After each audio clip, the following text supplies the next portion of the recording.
再来看台南市一间高校的家长会长，去年底砍下着一件庆案，后来又搁威胁学校的督办人员，所以台南市教育局最近新增加做家长会长的条件限制规定讲3档内底有违法的行为，就袂当做会长。按算4月底实施，所以台南市嘛是全国头一个家长会长有设排污条款的县市。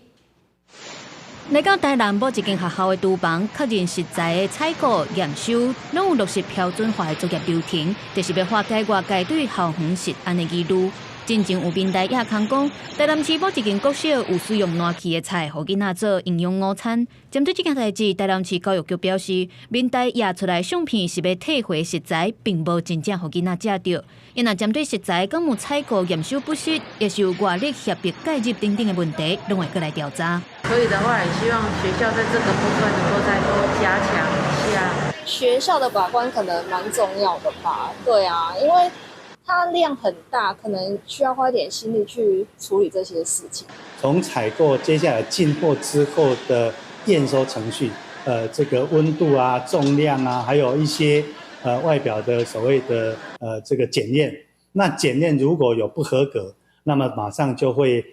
通知厂商要补货或退货。营养午餐烂菜问题引起关注，其中也有厨房向校方的行政人员反映了后，所受到家长会长的威胁这款事件，外界直咧烦恼讲安尼去影响到学校的运作甲师生的安全。教育局表示会阁修订做家长会长的条件，最近3档内若是有违法，就袂当做会长；若是已经咧做会长的，嘛会改任。那对家长会具有象征性意义角色，甚至楷模示范的会长，